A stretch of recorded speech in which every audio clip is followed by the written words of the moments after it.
Hey, it's Matt Moscona. You found it.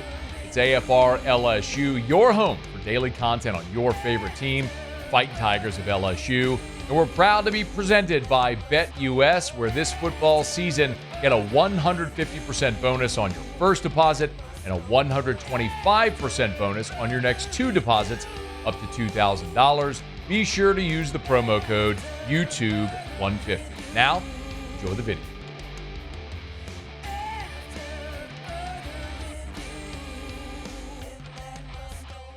All right, Shea Dixon, On3, the Bengal Tiger, good enough to join us as he does every Tuesday. Early signing period, 2 weeks from tomorrow. Great time to catch up with Shea. How are you, dude? I'm doing well. How are you, Matt? I'm doing really well. Okay, let me start with, I think, the big picture question everybody's going to want to know. LSU's lost 3 in a row. Might this cause some wavering for this class? I think that look, the majority, here's where we start. The majority of this class, all but one player, Jacob Bradford out of Catholic, committed before the season started. And you sell them on the future of what they do when they get here. And that's why I always talk about barring a, Florida State type collapse, that players are not, a class doesn't hemorrhage when you lose 2 or 3 games. Now, very important, they win these final couple, and you get out of the news of people saying you're on a losing streak, all of those things. Other teams can't negatively recruit it. But with 2 weeks to go and in the NIL era and all of this, you get a little more tied into a school maybe than you were before. I think people view it more as, we can just go spend out NIL money and flip guys. I think it also helps you hold on to guys.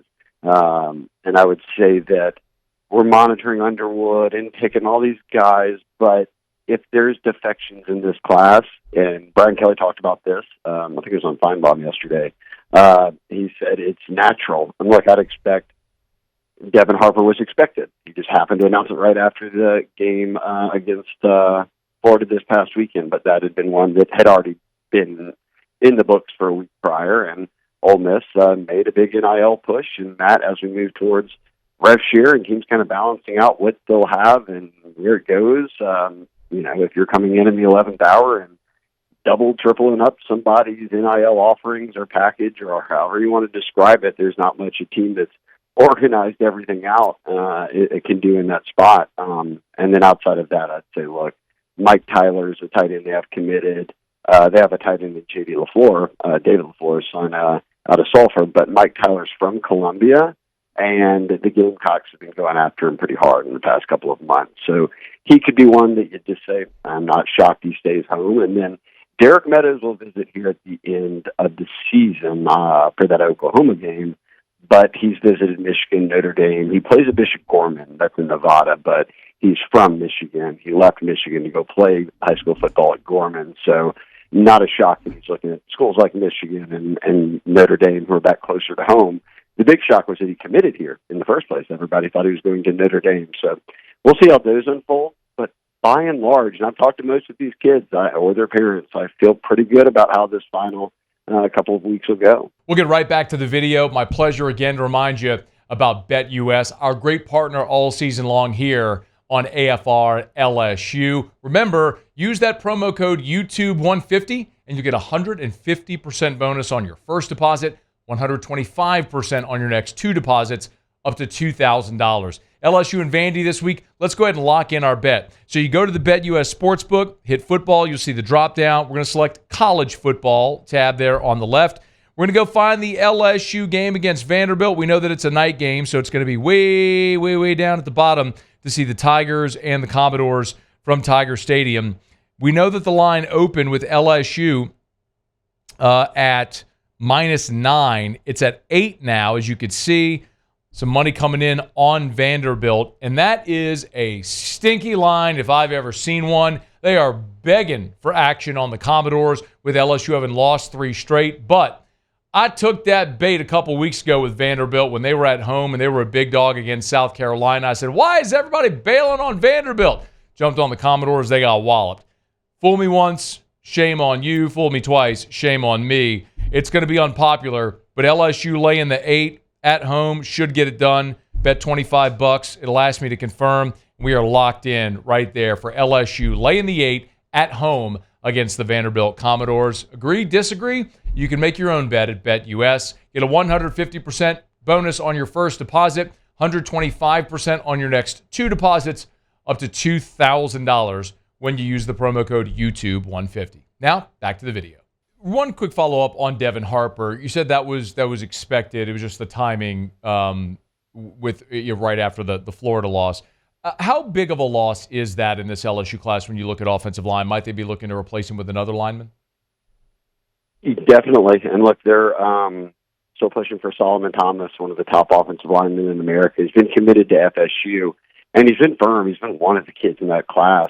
Kudos to him, who has stood by him every week and just said, look, I'm committed to the program. But everybody's been pushing for him because he is talented. And he was at Florida last weekend, saw that game. But now this weekend he's supposed to be coming over to LSU, or at least they were working on it, he said. So if he pops up, that would be good news. I don't know if any team can pull him away from FSU, but we'll see how it goes. Yes, Devin Harper is a great lineman. I think he was going to be a guard.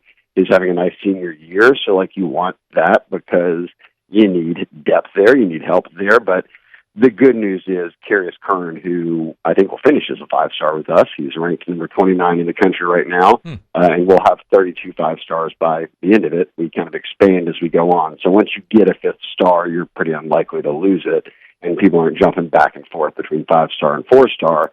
He's in that range. So he's the number 2 interior lineman in the country. And Charles Tower and Cody Blair, who run our national rankings, they've watched every kid. They have all the testing, and they said it isn't close, that he's the most athletic in the country, and he's a very good run blocker. He plays some DT as well. So he's one to watch for. Tyler Miller as well, coming out of South Mississippi, and then you've got Bordelon committed. I do think they'd like another, but none of this changes the reality that we knew they're going to need to go back into the portal and probably find some help, at least at one of the guard spots, right? So, Shea, you mentioned that Carius Kern could finish as a 5-star. One that you've called for months now, so kudos to you, is that Cade Phillips out of Texas would end up as a 5-star. On3 released their new rankings, and sure enough, Cade Phillips, now the number 23 overall player in the country in On3, and a new 5-star with On3. Give us a thought on Phillips and what LSU has here with their cornerback combo and tandem in DJ Pickett and Cade Phillips. They're not going to call me into the scouting services anytime soon. This one is very easy to call. If Corey Raymond wants you and flips you from Texas, and then they did a Future Freaks list. Charles and Cody did it on 3. And DJ Pickett's on it. The number 1 corner is committed to LSU. But so is Cade Phillips. And when you talk about his measurements and what he's able to do on the track, he was a state finalist and the long jump, played multi-sports all the way until he's focusing now on football and track, obviously.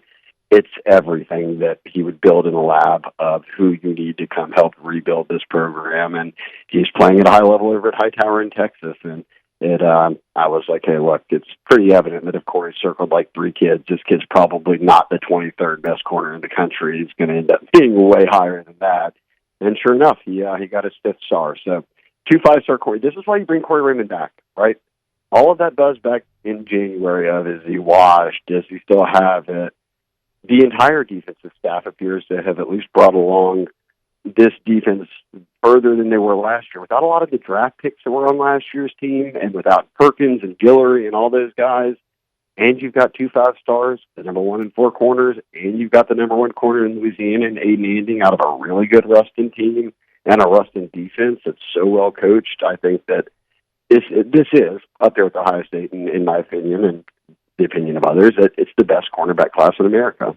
On Twitter at Shea Dixon On3, the Bengal Tiger. You can catch him there. Shea, so you mentioned Phillips getting his 5-star, his 5th star, Kern. Anything else in the new On3 rankings that stands out to you that people should be aware of? Well, you got to always mention who's number 1 there, who's going to go wire to wire, it appears. Bryce Underwood as the number 1 overall player, not just quarterback.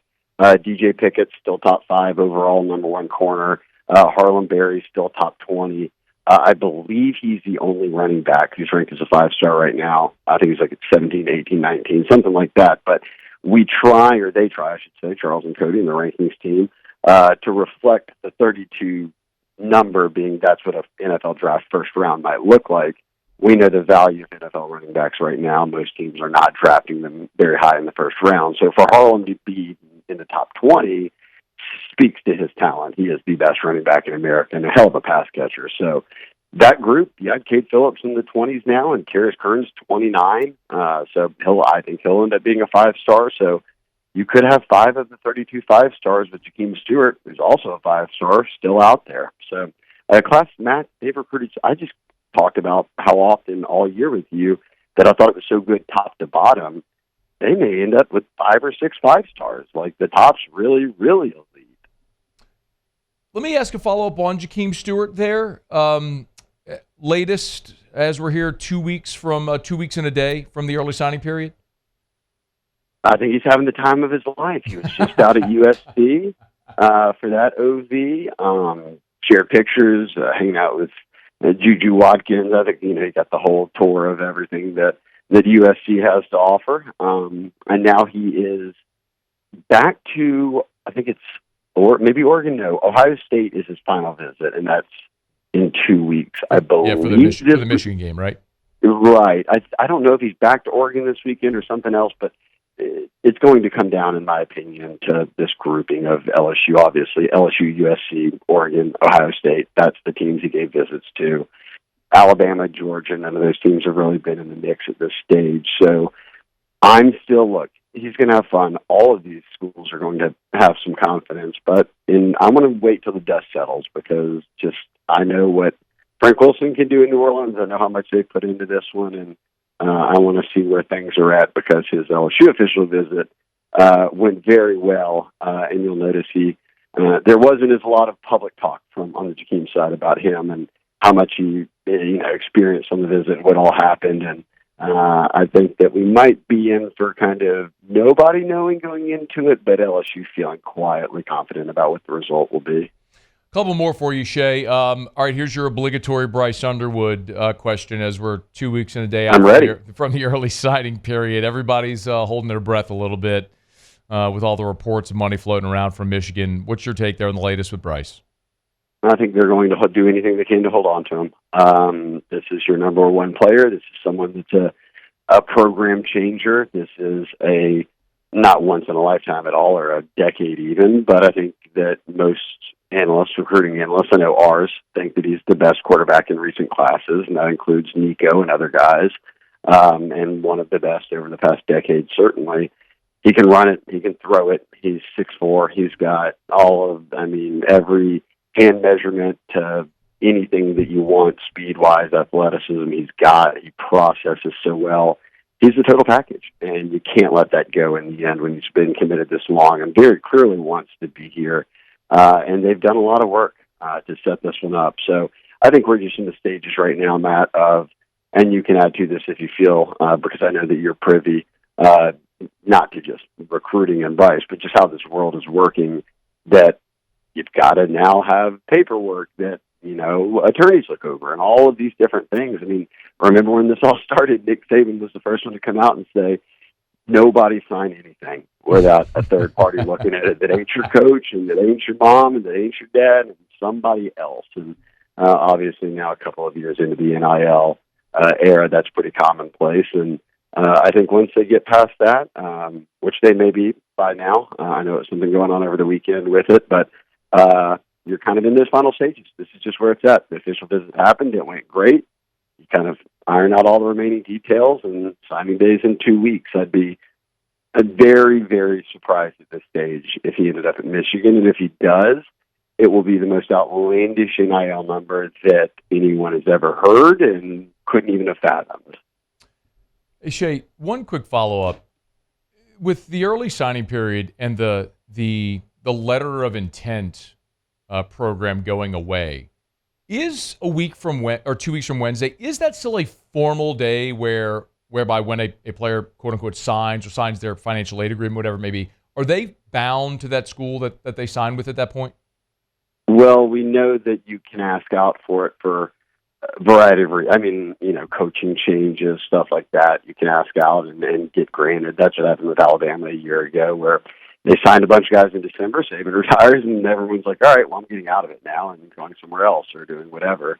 But it largely hinges usually, and look, God, they change the laws every 5 minutes of how the NCAA governs it, but I'm pretty sure that it is just involving coaching changes and then how you could maybe pitch that to, hey, came here for this and I'm not getting it, so I'd like to go somewhere else. Okay, last thing for you. Let's talk portal, because, Shea, obviously how LSU finishes in this signing class on the 4th is massive. But the Tigers weren't big spenders in the first portal window a year ago, and the consensus is they have to be in this coming portal window. Make sense of that for me, if you would, and what direction you think they go and how they balance the high school class and what they do in that first portal window. From everything I've heard, and I'll ask you, and then I'll continue on. From everything I've heard, and this is kind of a big question. Well, you're getting all these 5-stars, the high school recruits. Do they have any money for the portal? This is why they brought Austin Thomas back. This is why you get very involved with building out your collective in the right way. And as you move towards rev share, get a good firm grip on how that could happen over the summer and what it means for your program and how you allocate money, everything else. But I firmly believe, and from trusted sources, that LSU knew this, right? Like they knew, hey, if we want a really good recruiting class, we still want a good portal class. They've got the money, is what I have heard. And would you agree or disagree there? I feel good about that one. What I said on air Monday is I'd rather not say a dollar amount, which I have been told, and I 100% believe my information is 100% good. But I'd rather not say the dollar amount on air. But LSU will spend more than double on its 2025 roster than it did on its 2024 roster. And that's the direction teams are having to go right now. Certainly one in LSU's position, we know that. Okay, so we're on the same page. Mm-hmm. If the plan is to take 5 to 10 guys, Matt, which Brian Kelly stuck by, he said, I want to sign 25 to 30 high school guys. They have 26 right now. I want to sign 5 to 10 portal guys. They signed 9 a year ago. I can count 3 or 4 that are helping you. That 4 that start right now, the number is lower of the ones I would say that are really helping you. On the field weekend, being big impact players. Where does that number have to be is my question, because I think that if you're signing 9 to 10 in this current position, Matt, you can't. It almost feels like 7, 8. Like not everyone's going to hit, but 7 or 8 of them might need to be really impact players, or at a position blocking tight end where you have to have it. Whatever it is, you can't be at a hit rate of under 50% again. And I'll let you share your thoughts there, but I think that's really gone. That went sideways for them a year ago. It didn't the year prior. They hit on a lot of those guys, and a lot of them are still here starting for them. But they need to make sure this cycle it is a very focused approach on, hey, how can we go out and get guys that can impact this team next year? It's also interesting, I think, what guys might return, because there is some scuttle. Shea, I don't have any degree of confidence on this, but what I do know is they are having conversations with Emory Jones, Harold Perkins, Mason Taylor, all about returning. There's at least an open door for any or all of those 3 to return. I think that does change the conversation a little if any of those guys come back. 1,000,000%, but you're going to need those answers quicker maybe than you normally would because of the shortened portal window and I don't believe the NFL draft deadline changed, which would mean mid-January. Correct. So the portal's done by then. So yes, you want to have a good feel for all of those before that happens, because let's remember, I think that they kind of felt they had some guys coming back a year or 2 ago, was it last year, that didn't, and it was out of the portal window, and then you get the spring portal window, and boy, lesson learned, right? Not that Piaz and Suggs have not been good for them, but there just wasn't much out there for you to choose from. So whatever work they're going to do in the portal, and look, I have full faith that they know how badly they need to make impacts and at which positions, and they'll have eyes on guys that we don't even realize right now are even probably going into the portal. That's how all of this works right now for every team. But that it's got to be addressed then. You can't go to the spring again, basically. Like, there is no way you can go into the spring again and saying, well, we still need to address X, Y, and Z. it's just not an outcome that you want to kind of a risk. And I think we saw it this past spring for a lot of teams. Shea Dixon on 3, the Bengal Tiger. Y'all were 2 weeks away from the early signing period. No better time to go find Shea. That makes me happy. It's not December 18th, it's the 4th. Boy, that makes me happy. Get it knocked out well before the holidays. At Shea Dixon on Twitter, on 3, the Bengal Tiger. All right, thanks, man. We appreciate you as always. Anytime, Matt. Thanks so much for watching the video. Do us a favor, subscribe to the channel, smash that like button, hit the bell so you're notified when we post a new video, and remember to support BetUS, where right now you can get a 150% bonus on your first deposit and a 125% bonus on your next 2 deposits up to $2,000. Be sure to use that promo code YouTube150.